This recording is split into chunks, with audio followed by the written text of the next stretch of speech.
The alarm went off on a cool summer night when Emily did not return from her hike. She had told her husband Dan she would only be gone for a few hours. When the sun set behind the hills, Dan called the park rangers. By nightfall, the mountain trails were filled with searchers carrying flashlights, calling her name. Emily, Emily. Emily.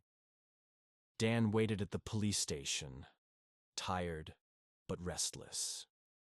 To some, he looked too calm, almost like he didn't care that his wife was missing. Detectives asked him the same questions over and over again. When was the last time you saw Emily?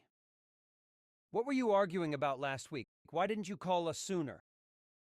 Dan gave the same answers every time. He last saw her at breakfast. They weren't arguing, only stressed about money. Detectives questioned Emily's co-workers. At her school, most described Emily as well-liked. One of the teachers said that lately, Emily had problems in her marriage. Emily's sister told police she'd worried about Dan for years. She called him controlling and quick-tempered. She used to tease Emily for always checking with Dan first. Dan was quiet and kept to himself. He didn't have many friends. He met Emily 15 years earlier at the university library. Dan had been studying late for an engineering exam, with stacks of books scattered around him. Emily, younger by 2 years, sat down next to him. Their meeting turned into a late-night talk about books, classes, and their shared love of the outdoors. In those early days, Dan admired her energy. She loved to hike, to camp, to climb small hills just to see the view. Dan had grown up in the city, found himself following her up hills and across rivers, discovering a love for nature he didn't know he had. Their relationship grew quickly. After Dan graduated, he found work at an engineering firm. Emily studied to be a teacher. For years, their marriage was happy. They bought a house near a hiking trail. On weekends, they explored the woods. Dan's engineering work was steady but demanding. Long hours at the office left him drained. Emily became a teacher, and though she loved her students, the job weighed on her. Grading papers late into the night, dealing with parents, and school budget cuts. They still loved each other, but little arguments began to creep in. Money was always tight. They had talked about starting a family, but medical bills, car repairs, and house payments made them cautious. Emily sometimes complained that Dan worked too much and seemed distant. Dan felt guilty, but helpless. He thought he was doing his best for their future. Friends and family noticed their difficult marriage. So when Emily went missing, everyone whispered behind closed doors. It's usually the husband, Said one detective during their investigation. They had seen it too many times. The sudden disappearance of a wife after an argument. Dan explained to the detectives that Emily had left early in the morning, excited for the hike. She had packed a small bag with water, a sandwich, and a jacket. He stayed home, planning to rest. When she didn't return by late afternoon, he waited, thinking she had taken a longer hike.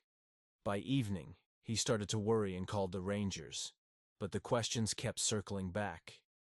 Why didn't you call earlier? Were you two fighting about money again? Did Emily ever say she wanted to leave you? Every answer seemed to dig Dan deeper. The officers wrote in their notepads and exchanged glances. Detectives learned about the couple's strained finances, about the occasional arguments overheard by neighbors. One neighbor recalled Emily leaving the house in tears after a fight last month. Another remembered Dan yelling in the backyard when a repair bill came in. Dan felt everyone turning against him. Even as search parties combed the woods, more attention seemed fixed on him than on finding Emily. Friends who once supported him now kept their distance. Whispers followed him all over town, at the grocery store, the gas station. That's the husband. People said to one another, their eyes sharp with judgment. 2 days after Emily's disappearance, news reporters gathered in front of their house. When he opened the door, they shoved microphones to his face, camera lights flashing. Did you have anything to do with your wife's disappearance? Did you and Emily have a fight before she went missing?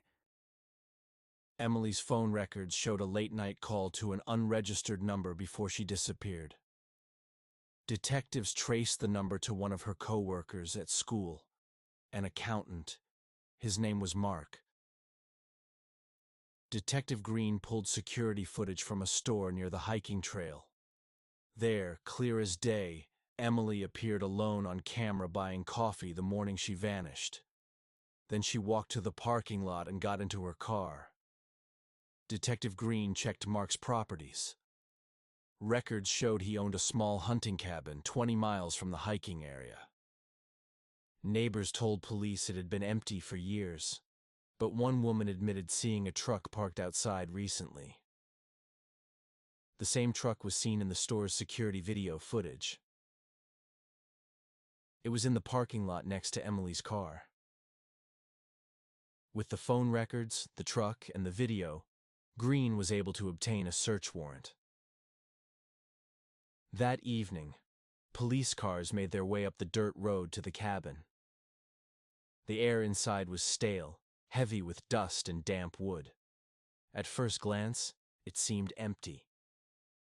But then the officers noticed odd details like food on the table, a thermos still warm, and a red jacket in the corner. Then came the sound. Faint, muffled banging from behind a locked door. They forced it open. Emily lay on the floor, feet chained to the bed, her face pale and bruised. She blinked against the sudden light, tears filling her eyes. At the hospital, she told the full story. Weeks earlier, Emily reported Mark to her boss.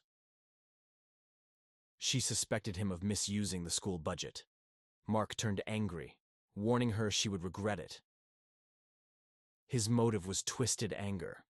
He blamed her for trying to ruin his career, and in his mind, she had to be punished. The police arrested Mark the same day at the school.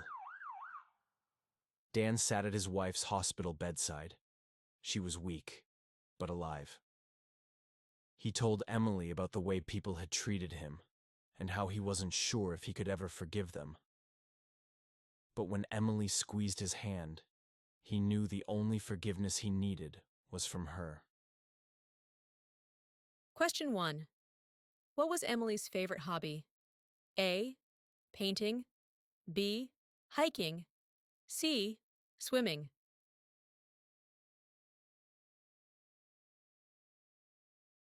Answer B. 2. Where did Emily go missing? A. On a mountain trail. B. In the city. C. At the beach.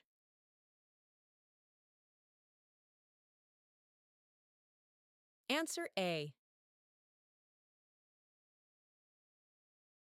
3. Who was Emily's husband? A. Mark. B. Dan. C. Green.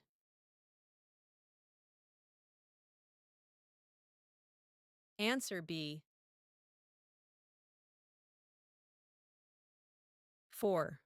Why did police first suspect Dan? A. He was quiet. B. He confessed. C. He was the husband.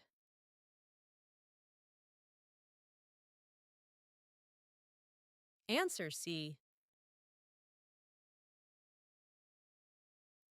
5. What was Dan's job? A. Engineer. B. Teacher. C. Accountant.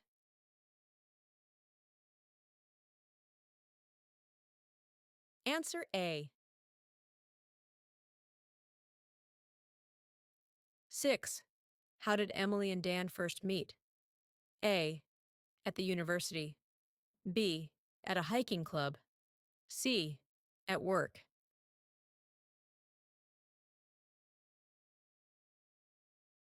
Answer A. 7.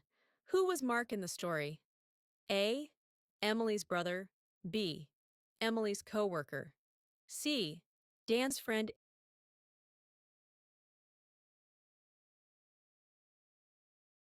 Answer B. 8. Why was Mark angry with Emily? A. She ignored him. B. She tried to do his job. C. She complained about him to her boss.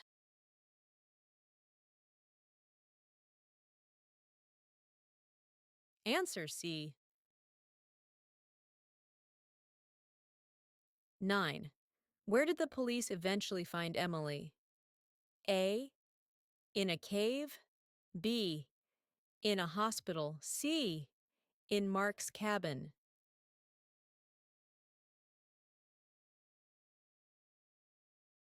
Answer C. 10. How did the detectives connect Mark to Emily's disappearance? A. Security video and phone records. B. Phone records and GPS data. C. A witness confession.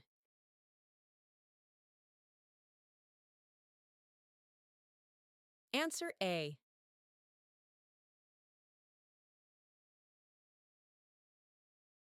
Thanks for watching.